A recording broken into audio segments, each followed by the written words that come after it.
अस्सलाम वालेकुम। पस पर्दा हकायक सनसनीखेज इंकशाफात प्रोग्राम बेनकाब में हूँ आपके साथ सैफान खान। नाज़रीन, कोरोना के दिनों में, बिलखुसूस कोविड के दिनों में जब लॉकडाउन स्टार्ट हुआ, उसका इम्पैक्ट पाकिस्तान समेत पूरी दुनिया में आया और हमने देखा खास तौर पे ऐसे ममालिक जो कि अफोर्ड कर सकते थे बड़े बड़े रिलीफ पैकेजेस, उन्होंने बहुत से फंड्स दिए। जो वेलफेयर स्टेट्स थी उन्होंने बहुत सा पैसा खर्च किया ताकि जो अपनी आवाम है उनकी फाइनेंशियल नीड्स को पूरा किया जा सके। खास तौर पे ऐसी सूरत हाल में जब लोगों की नौकरियां जा रही थी, लोगों के जो वर्क फ्रॉम होम की सूरत हाल थी, कारोबार नहीं चल रहे थे, लॉकडाउन था, दुकानें बंद थी, ऐसी सूरत हाल में बहुत से ममालिक ने अपने अपने जो शहरी थे उनको सपोर्ट किया। ऐसी सूरत हाल के अंदर बहुत से लोग घरों में बैठकर ये नए नए तरीके सोचने लगे किस तरीके से वो पैसे डबल कर सकते हैं या पैसे बढ़ा सकते हैं, अपनी आमदनी यानी कम आमदनी को ज्यादा कर सकते हैं। ये तरीकों की खोज लोगों ने शुरू कर दी। इस कॉन्सेप्ट को इजी मनी कहा जाने लगा। इस बारे में फोर्ब्स ने, CNBC ने और मुख्तलिफ जो आउटलेट्स हैं जो बिजनेस को कवर करती हैं, फाइनेंशियल रिपोर्टिंग करती हैं, उन्होंने कुछ मुस्तनद ज़राए भी लिखना शुरू कर दिए। लेकिन साथ साथ क्योंकि ज़्यादातर लोगों का वक्त जो था वो इंटरनेट, सोशल मीडिया पे गुजरता था, तो सोशल मीडिया के ऊपर बम्बार्टमेंट हो गई ऐसे एड्स की, इस तरह की एडवर्टाइजमेंट्स की, जिसके ज़रिए आप घर बैठे आराम से पैसा बना सकते हैं। यह आसान पैसा बनाने का तरीका ज़्यादातर crypto currency, forex market, stock market या दीगर सूरतों के अंदर मौजूद था। बहुत सी ऐसी स्कीम्स भी आ गई, जिस तरह हमने इससे पहले प्रोग्राम किए मुख्तलिफ स्कैम्स के ऊपर, कि वो डबल शाह के तर्ज पर थी और आकर आपको पैसा आप दें तो आपका पैसा डबल करके आपको इतने टाइम के अंदर आपको वापस पैसा मिल जाएगा। ये सूरत हाल शुरू हुई, लेकिन इसमें यकीनी तौर पर रेगुलेटरी फंक्शन का बड़ा अहम किरदार था। मैं इसलिए ये बात करूं, रेगुलेटरी फंक्शन का बड़ा अहम किरदार था कि ये देखना कि कौन सही है, कौन सा प्लेटफॉर्म गलत है, ये SECP या स्टेट बैंक ऑफ पाकिस्तान कानून के तहत वो सही कर रहा है प्लेटफॉर्म या नहीं, ये कम से कम अवेयरनेस क्रिएट करना बड़ा इंपॉर्टेंट था। और खास तौर पे ऐसी सूरत हाल में जब एडवर्टाइजमेंट की बम्बार्टमेंट हो गई है सोशल मीडिया के ऊपर, यूट्यूब, फेसबुक, ट्विटर, इंस्टाग्राम, जहां पर आप जाएं आपको एड्स की सूरत में ऐसे प्लेटफॉर्म्स के एड्स ने यानी हर 10 सेकंड, हर 1 मिनट, हर 5 मिनट बाद एक ऐड आना शुरू हो जाए। ऐसी सूरत हाल में जब इंफॉर्मेशन ओवरलोड हो, रेगुलेटर का फंक्शन शायद ज़्यादा बन जाता है। मिसाल के तौर पे मैं आपको बताऊं, जैसे बहुत से ट्रेडिंग प्लेटफॉर्म्स, क्योंकि मैं आज एक फॉरेक्स ट्रेडिंग प्लेटफॉर्म की बात कर रहा हूँ जिसके बारे में हालिया स्टेट बैंक ऑफ पाकिस्तान का सर्कुलर आया है। आलमी सतह के ऊपर अगर बात करें, बरतानिया की मिसाल दें, बरतानिया के अंदर एक प्लेटफॉर्म है ट्रेडिंग का जिसका नाम FX Pro है। FX Pro बहुत तगड़ा प्लेटफॉर्म है और इसी तरह से एडवर्टाइजमेंट वो देता है जिस तरह यहां पर ओक्टा FX आपने यूट्यूब के ऊपर ऐड देखा होगा। FX Pro क्योंकि Tier 1 से रेगुलेटेड है, अपने इन्वेस्टर्स को यानी जो लोग उसमें इन्वेस्ट करना चाहते हैं उनको ना सिर्फ रिस्क से हाईलाइट करता है कि आप अगर TFDs हमसे करते हैं तो आपको कितना लॉस हो सकता है, बल्कि उसका नंबर भी देता है। क्योंकि ये रेगुलेटेड है, ये आपको बताता है कि तकरीबन 84.57% आपका लॉस, यानी जिन इन्वेस्टर्स ने इन्वेस्ट किया पैसा उनका 85% लोग जो हैं उन्होंने लॉस सफ़र किया। इसी तरह eToro के नाम से एक और ट्रेडिंग प्लेटफॉर्म है फॉरेन करेंसी के हवाले से बरतानिया में, वो भी तकरीबन 66-67% का अपना लॉस रेशो अपने प्रोडक्ट्स के ऊपर, अपने एडवर्टाइजमेंट्स के ऊपर नीचे डिस्क्लेमर्स में लिख देता है कि इतने लोगों ने पैसा लगाया और उनमें से 70% का नुकसान हुआ या 85% या 86% का नुकसान हुआ।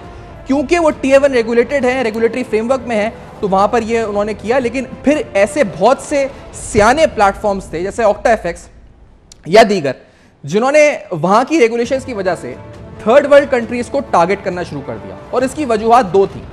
एक वजह यह कि यहां पर फाइनेंशियल एजुकेशन की कमी है, और दूसरी जो एक आसान पैसा बनाने का कोविड की वजह से 2018 के बाद से रिसेशन है जिन ममालिक के अंदर, जहां हर कोई ये सोच रहा है कि किस तरह अपनी बढ़ाए, अपने घर के किचन, अपने एक्सपेंडिचर्स को पूरा करे।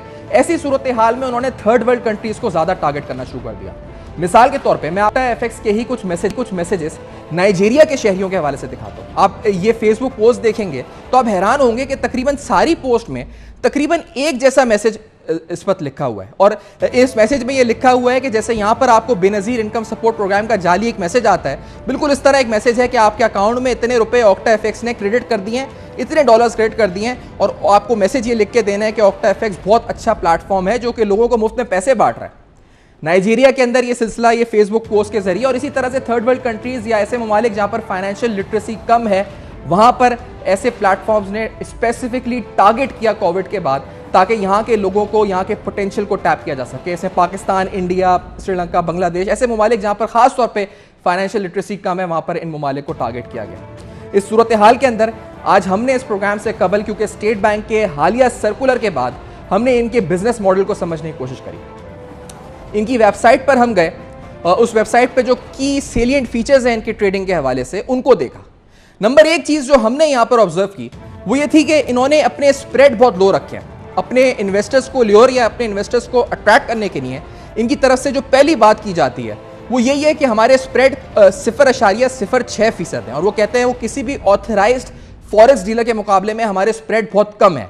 लिहाजा अगर आप बढ़ते हुए डॉलर से पैसा कमाना चाहते हैं, रुपए की गिरावट से फायदा उठाना चाहते हैं, तो हमारे स्प्रेड्स जो मार्केट में आपको स्प्रेड्स मिलेंगे ऑथराइज्ड डीलर से उसके मुकाबले में कम है। तो पहला तो इनका जो इस वक्त पॉइंट होता है वो स्प्रेड के हवाले से होता है। इसके बाद दूसरी बात ये करते हैं कि ये आपको बहुत कम अमाउंट के साथ आपके डिपॉजिट को अलाउ करते हैं।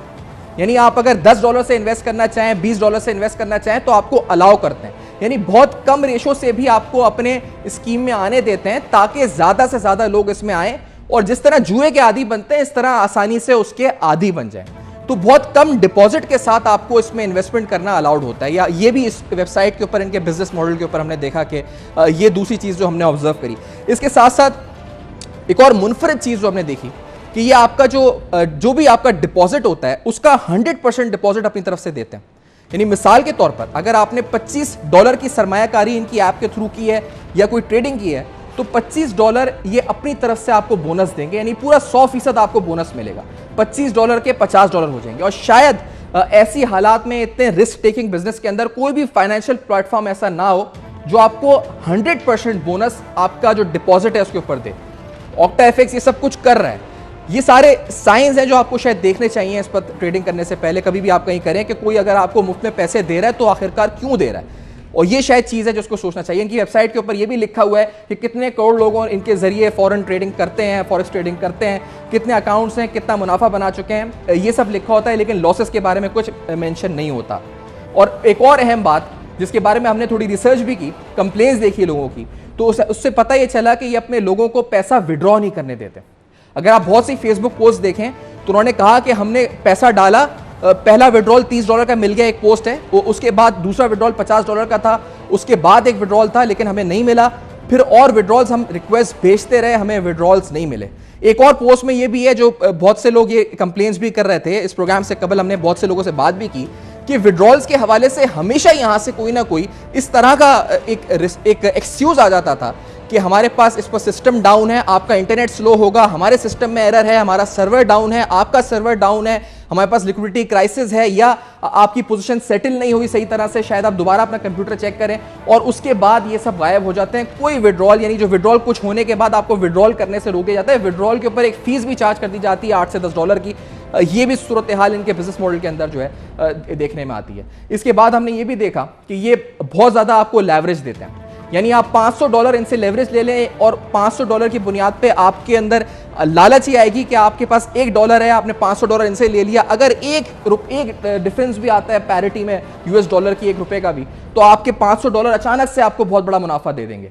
लेकिन ये जो लेवरेज होता है इसमें भी एक बहुत हिडन एक चीज होती है जो हमने लोगों की कंप्लेंट्स में देखा, जो इस वक्त आपको दिखा रही भी रहे स्क्रीन के ऊपर, कि ये स्क्रीन को मैनिपुलेट, यानी जो ओरिजिनल मार्केट टिप्स होती हैं उसको मैनिपुलेट करके स्लो भी कर देते हैं, और इस वजह से बहुत से लोगों का सारा पैसा डूब जाता है, सारा पैसा वाइप आउट हो जाता है। आप देखें स्क्रीन के ऊपर जो बहुत से लोग कहते हैं कि यूरो और यूएस डॉलर के हवाले से ये पैरिटी चल रही थी ओरिजिनल मार्केट में, लेकिन इनकी ट्रेडिंग स्क्रीन पे कुछ और चल रहा था, और उस बुनियाद पे लोग अपने ट्रेडिंग के फैसले करते हैं उन टिप्स की बुनियाद के ऊपर, जिस बुनियाद पर उनका सारा पैसा डूब जाता है। स्टेट बैंक ऑफ पाकिस्तान ने हालिया सर्कुलर में जो चीफ एग्जीक्यूटिव्स हैं तमाम ऑथराइज्ड डीलर्स के in the foreign exchange business, उनको भी कुछ हिदायत जारी की हैं, और इसके साथ साथ आवाम को भी आगाह किया है इस हवाले से कि इस तरह का काम गैर कानूनी है, ये सारे प्लेटफॉर्म्स गैर कानूनी है। स्टेट बैंक ने वाज़े तौर पे जो इशारे दिए हैं उसमें उन्होंने लिखा है कि it has been observed that a number of offshore foreign exchange companies trading, margin trading and contract for different trading websites, apps, platforms such as OctaFX, Easy Forex are offering their products to residents in Pakistan, luring public through social media advertisements to buy their products and services. Such buying by residents of Pakistan is a violation of Section 4, Subclause 1 of the Foreign Exchange Regulatory Act. Further, it has also been observed that authorized dealers are also facilitating settlement payments through their payment channels to such offshore platforms. इस बारे में कुछ इन्होंने जो foreign exchange companies हैं, authorise dealers, उनको भी हिदायत जारी की है स्टेट बैंक ऑफ पाकिस्तान ने। इन सब पर भी हम तफसीलन गुफ्तगू करेंगे। मेरे साथ आसिम मुमताज़ साहब प्रोग्राम में मौजूद है, माहिर कानून हैं, आप नैब के उमूर पर गहरी नज़र रखते हैं। हमारे साथ अम्मार साबिक डायरेक्टर हैं FIA के इस्लामाबाद स्टूडियोज़ में, साथ मौजूद हैं। हमारे साथ जफ़र प्राचा साहब प्रोग्राम में मौजूद हैं, फॉरेन एक्सचेंज एसोसिएशन की नुमाइंदगी कर रहे हैं, आप उसको तरफ से प्रोग्राम में साथ मौजूद हैं। प्राचा साहब, आपसे पहले पूछना चाहूँगा, ये माजरा क्या है, आपके इल्म में था, ये किस तरह हो रहा है? और स्टेट बैंक ने जो खास तौर पर ऑथराइज डीलर्स जो कहा है कि वो सेटलमेंट करते हैं, इस बारे में क्या सच्चाई है? और क्या फैसिलिटेट करने में ऑथराइज डीलर्स भी शामिल होते हैं इसको? क्या अस्सलाम वालेकुम जनाब। वालेकुम। देखिए जनाब, बात यह है कि हमारे पास तो इस तरह की कोई ट्रांजैक्शन नहीं होती है, क्योंकि हम जो ट्रांजैक्शन कर सकते हैं वो सिर्फ और सिर्फ इंडिविजुअल टू इंडिविजुअल कर सकते हैं। और ये जो ट्रांजैक्शंस हैं ये कमर्शियल ट्रांजैक्शंस हैं, बिजनेस ट्रांजैक्शंस हैं। बिजनेस जो आइडेंटिटीज़ होती हैं उनके नाम पे ये इनके पैसे जाते हैं तो हम उनको भेजने के मजाज ही नहीं है उन लोगों को भेजने के। अब अगर कोई पर्सनल नाम के ऊपर अपना अकाउंट खोल ले और उसके थ्रू भेजना चाहे, और वो भी ब्लड रिलेशन हो, बहुत सारी चीज़ें हैं उसके अंदर, और उसके अंदर KYC है और भी काफ़ी कुछ है, तो हमारे ज़रिए तो ये ट्रांजैक्शन होना नामुमकिन है। अब जो रह गई आपकी इलेक्ट्रॉनिक पेमेंट्स हैं, जैसे बिटकॉइन टाइप की हैं, उसके ज़रिए ये पेमेंट्स हो रही हैं, जिसके ऊपर ये सर्कुलर जो निकाला है स्टेट बैंक ने, बहुत अच्छा निकाला है और लोगों में इससे अवेयरनेस आई है। लेकिन इसके साथ साथ बहुत सारे इदारे हैं जिनको इसके ऊपर काम करना चाहिए था, जो उन्होंने नहीं किया। ख़ास तौर पे SECP और PTA।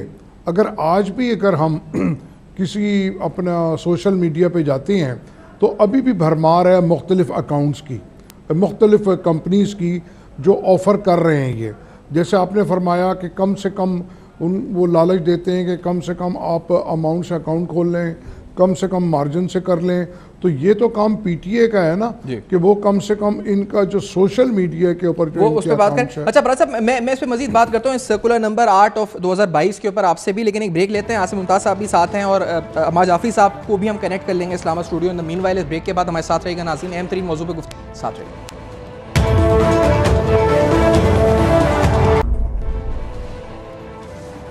वेलकम बैक, आप देख रहे हैं बेनकाब, और आज बेनकाब में बड़े अहम सवालात ऑक्टा FX के हवाले से स्टेट बैंक ऑफ पाकिस्तान का हालिया सर्कुलर। हम बात कर रहे हैं फॉरेक्स एसोसिएशन का मौक़िफ़ भी आप जान रहे हैं, साथ साथ कानून जो समझते हैं वो भी साथ हैं। FIA के साबिक डायरेक्टर अम्मार जाफरी साहब भी साथ हैं। अम्मार जाफरी बताएंगे, ऑक्टा FX नामी ट्रेडिंग प्लेटफॉर्म पहले तो कहा गया कि एथिकल स्कैम है, अब लीगली जो है स्टेट बैंक कह रहा है कि फॉरेन एक्सचेंज रेगुलेशन एक्ट के खिलाफ है, जो लोग पैसा बाहर रिमिट कर रहे हैं ऐसे ट्रेडिंग प्लेटफॉर्म्स के जरिए।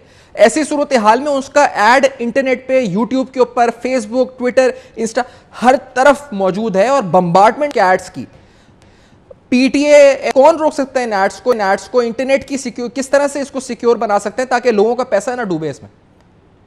अम्मार जाफरी साहब देखिए, इससे पहले भी हमारे रिकॉर्ड में मिसालें मौजूद हैं।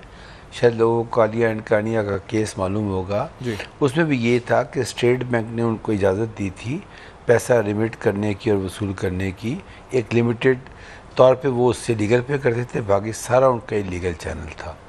और अल्हम्दुलिल्लाह उस वक्त मैं FIA में था और उसमें हमने काफ़ी काम किया था, और वो डेफिनेटली वो एक सक्सेस स्टोरी थी उसके हवाले से। ये एक्चुअली वही चीज़ है, अब मैं समझता हूँ, लेकिन वो दौर था मेरा ख़्याल है आज से कोई बहुत पुराना और अब तो ये लेटेस्ट दौर है। यानी मैं आपसे जो बात कर रहा हूँ ग़ालिबन 2007 या 8 की बात कर रहा हूँ मैं आपसे, तो अब तो माशाल्लाह बड़े डेवलपमेंट हो गई हैं इसके अंदर। अभी भी मैं समझता हूँ कि जो स्टेट बैंक ने लेटर इशू किया है वो बड़ा ज़रूरी है, और जितने भी लोग काम कर रहे हैं, देखें सवाल ये है कि एक आदमी अपना पैसा फंसाना चाहता है हुंडी के ज़रिए, एक आदमी फंसाना चाहता है इनफॉर्मल तरीके से रिसीव करने के लिए, लेकिन जितने भी ये गवर्नमेंट के चैनल्स हैं जिसको स्टेट बैंक इंडोर्स कर रहा है, वेल डॉक्यूमेंटेड हैं और उसके तहत पैसे भेजने चाहिए। यस, जितने भी ये दूसरे निज़ाम आ रहे हैं ये बड़े इंसेंटिव दे रहे हैं आपको, लेकिन सवाल ये है अगर आपका पैसा ख़तरे में, फिर तो कोई इंसेंटिव काम नहीं कर रहा आपको। तो मैं ये समझता हूँ कि मीडिया अपना रोल अदा करे, और ये जितने भी सोशल मीडिया के ऊपर इस तरह चीज़ें आ रही हैं इसके अंदर, देखिए हमारे मुल्क में डिजिटल ट्रांसफॉर्मर की वजह से एक बस्ट आया है।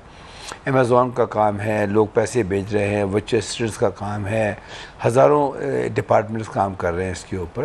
लेकिन जिस तरह ये रोशन अकाउंट पाकिस्तान है, ये जो बैंकों के अपने अपने काम लेकिन चल रहे अमार साहब इसकी एडवर्टाइजमेंट को रोक कैसे सकते हैं सोशल मीडिया पे? मेरी बहुत से चैनल्स जो यूट्यूब चलाते हैं उनसे बात हुई इस प्रोग्राम से पहले, उन्होंने कहा कि उनका रिप्रेजेंटेटिव, और मैं आपको बता दूं नाज़रीन कि हमने उनको बाकायदा ऑफिशियली उनकी वेबसाइट पे ऑक्टा एफएक्स को अप्रोच भी किया, हम दिखा भी देते हैं जो हमने उनको कहा है कि आप अपना मौक़िफ़ दें। जो यूट्यूब चैनल्स हैं अमार जाफ़री साहब, ये उनसे बाकायदा राब्ता करते हैं और बताते हैं कि आप हमारा ऐड चलाएं अपने चैनल के ऊपर क्योंकि आपकी व्यूअरशिप ज़्यादा है। तो ये अपना काम कर रहे हैं, इनके रिप्रेजेंटेटिव्स हैं, इसको किस तरह रोक सकते हैं क्योंकि बम्बार्डमेंट है इनके एड्स की? इस पर बड़ा सिंपल सा काम है जी। कि इसकी जो कॉग्निजेंस है वो एफआईए ले सकता है।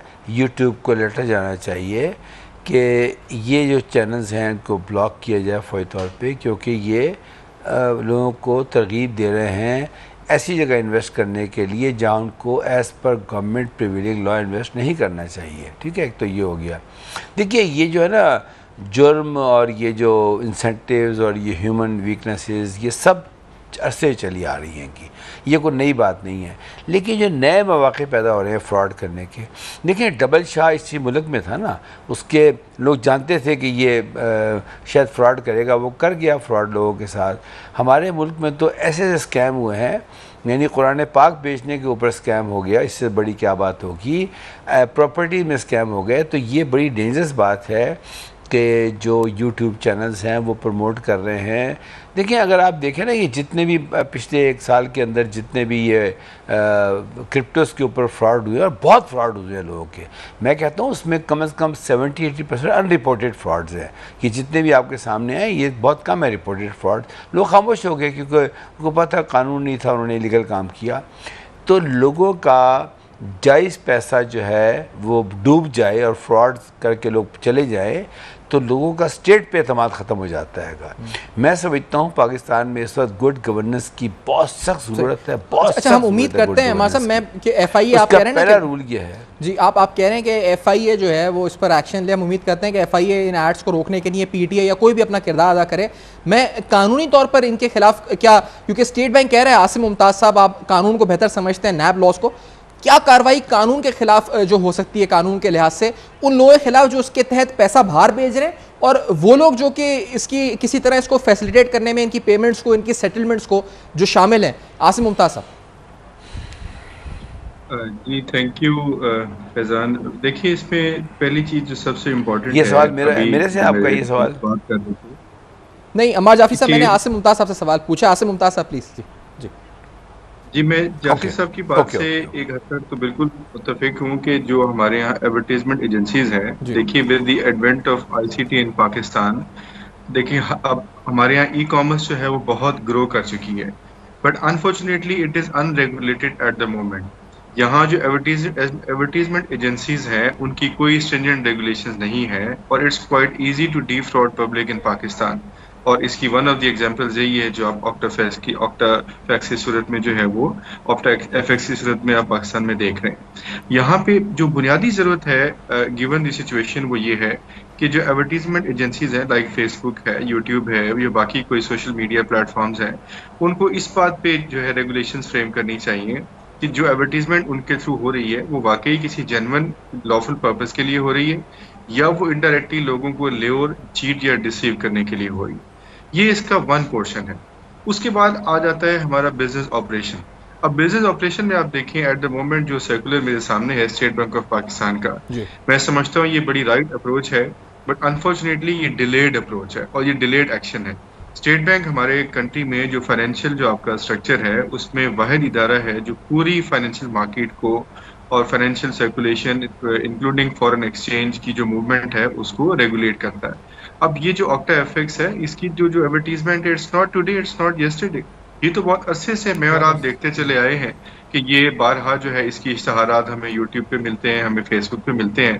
तो यहाँ ज़रूरत इस बात की थी कि स्टेट बैंक को चाहिए था कि ये देखता कि ये जो पाकिस्तान में जो अकाउंट्स ओपन हो रहे हैं इन अ फॉरेन कंपनी, इसका जो चैनल ऑफ रेमिटेंस है of the opening the accounts, ये चैनल क्या लीगली परमिसिबल है, और अगर नहीं है तो कल को अगर पाकिस्तानी लोगों के अच्छा साथ आसिम साहब, जो इस इन्होंने इसमें कंपनी के लिखा, हिस्से में स्टेट बैंक ने अपने सर्कुलर में, आपने पढ़ा होगा, further it has been observe that ADs यानी authorised dealers are facilitating settlement and payments through their payment channels to such offshore trading platforms. तो हम क्या, आप समझते हैं कि स्टेट बैंक ने कुछ रिसर्च की है, कुछ इन्वेस्टिगेट किया है, तभी ये लिखा होगा ना स्टेटमेंट? जी बिल्कुल, देखिए स्टेट बैंक एक बहुत जिम्मेदार इदारा है, और उसने अगर ये बात लिखी है तो वो किसी रिसर्च बेस या किसी फैक्ट फाइंडिंग रिपोर्ट पे लिखी होगी।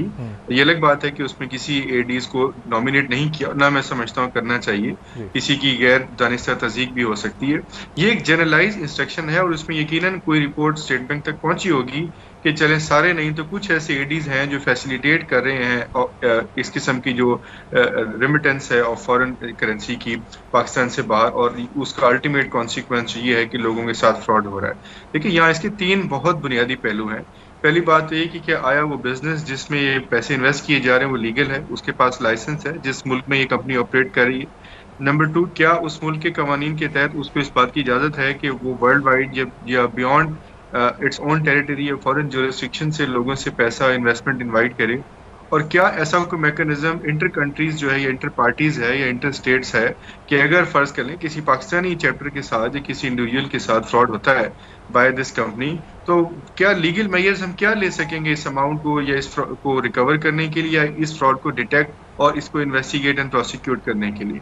जब तक ये फॉर्मूला हमारे पास नहीं होगा, हमारे पास मल्टी स्टेट एग्रीमेंट्स नहीं होंगे, उसकी एब्सेंस में मैं समझता हूँ ऐसी कंपनीज को अपने ही टेरिटरी तक महदूद रहना चाहिए।